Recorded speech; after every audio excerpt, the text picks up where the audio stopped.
선생님 안녕하세요. 환자분 안녕하세요. 안녕하세요. 한국생명사 부공입니다. 환자분 멀리서 오시느라 고생 많으셨습니다. 환자분 성함이랑 나이가 어떻게 되세요? 저는 45살 최익준입니다. 어디가 불편하셨어요? 제가 네. 한 몇 개월 전부터 그 다리에 그 혈관이 좀 튀어나오기 시작해가지고 이게 좀 점점 기다려보면 기다려줄수록 들어갈 생각은 안 하고 점점 튀어나오더라고요. 그러시네. 그래서 진료를 받아보고 싶어가지고 왔습니다. 네.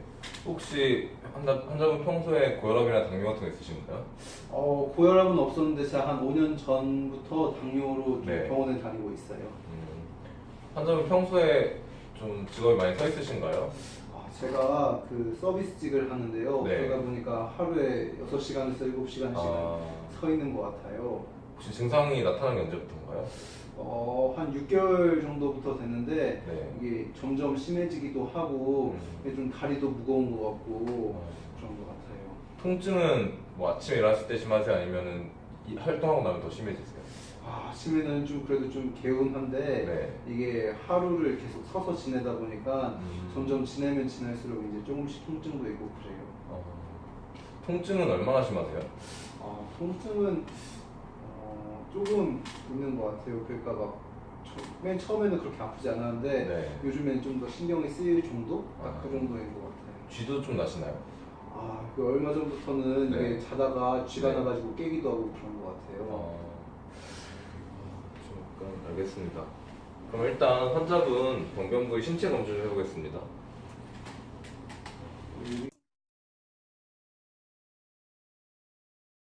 혈관이 이렇게 파랗게 그러시네요. 튀어나왔어요. 파랗게. 환자분 일단 다행히 피부 변화나 어떤 궤양 같은 건 아직 안 생겨서 아직 많이 병이 진행되진 않아 보이거든요. 그래서 너무 걱정 안 하셔도 될 것 같고, 이제 환자분 한번 이제 혈류 흐름이 좀 원활한지 보려고 동맥 촉진 한번 해보겠습니다.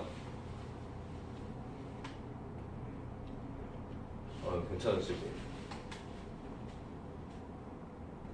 네, 여기도 괜찮으시네요.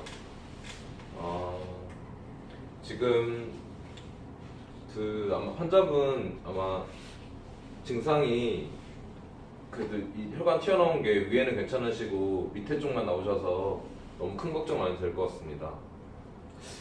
그러면 다른 검사 같은 건 안 해봐도 되는 건가요? 검사 이제 시즌만 했고 이제 확진을 위해서는 혈관 초음파라는 검사를 해봐야 돼요.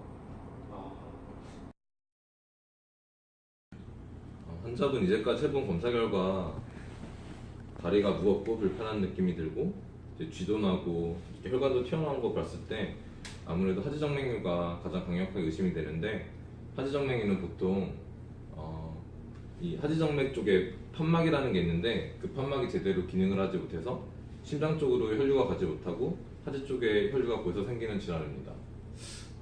그럼 사람들 말 들어보니까 하지정맥류가 있으면 수술을 다들 한다고 하던데 그럼 저도 수술을 무조건 해야 되는 건가요?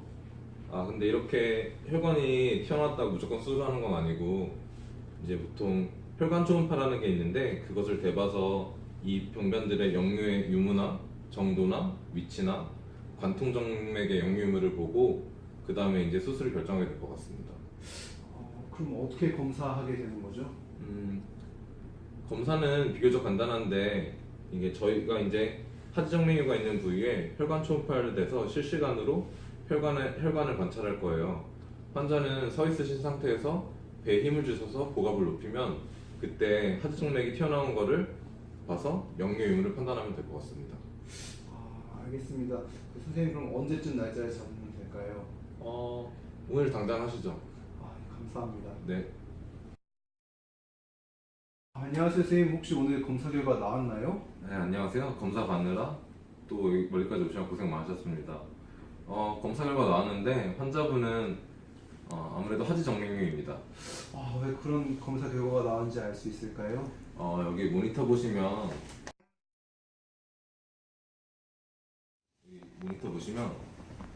환자분 혈관 초음파에서 하지정맥의 혈류 역류가 0.9초 정도 지속되고 있어요. 보통 정상 초음파 사진을 보면 이 그래프가 위쪽으로만 나타나야 되거든요. 근데 환자분 같은 경우는 위에 나타났다가 지금 아래에도 이렇게 나타나고 있잖아요. 이게 보통 하지정맥류가 있을 때 역류가 되고 있다는 뜻이거든요.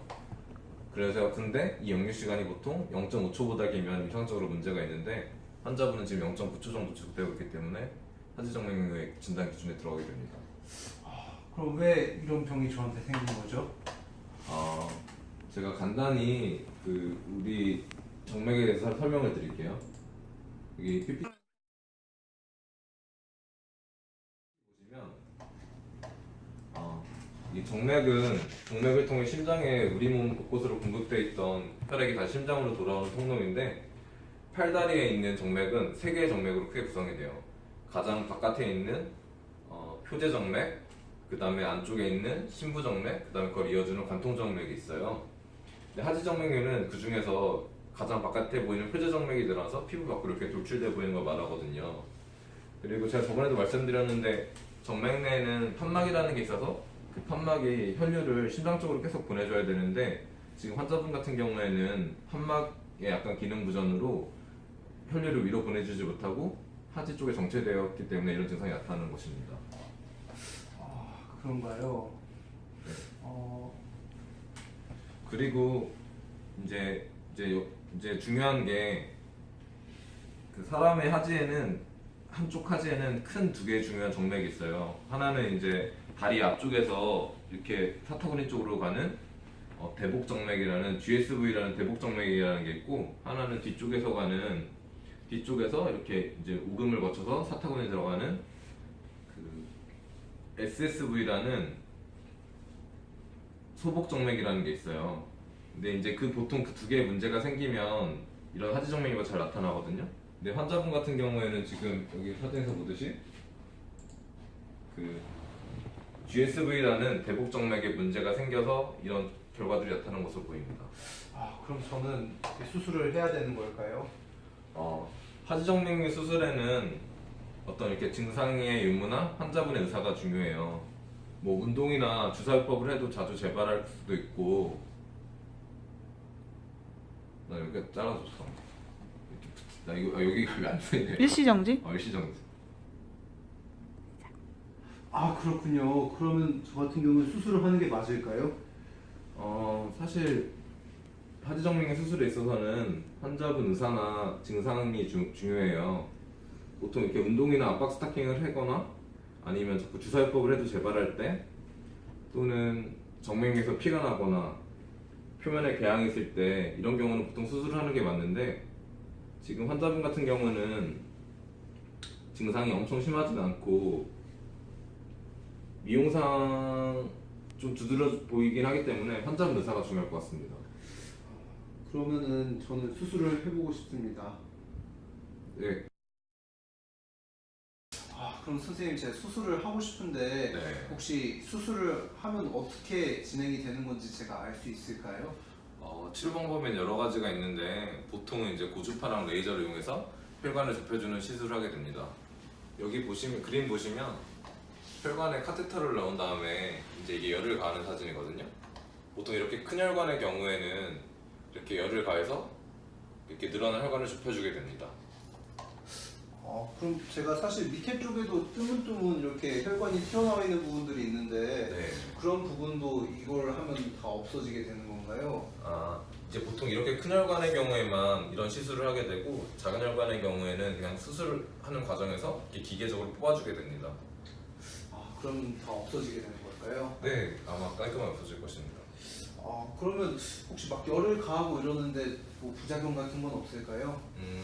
간혹 이제 큰 혈관을 수락하는 과정에서 이제 그 혈관 주위의 신경을 건드리거나 뭐 하지정맥류가 재발하는 경우도 있고 혹시 이렇게 감염될 수도 있는데 저희가 이제 그런 것 최대한 주의해서 환자분 안전하게 시술하도록 도와드리겠습니다. 정말 친절하게 설명해 주셔서 정말 감사합니다. 수술도 잘 부탁드리겠습니다. 네, 저도 잘 부탁드립니다.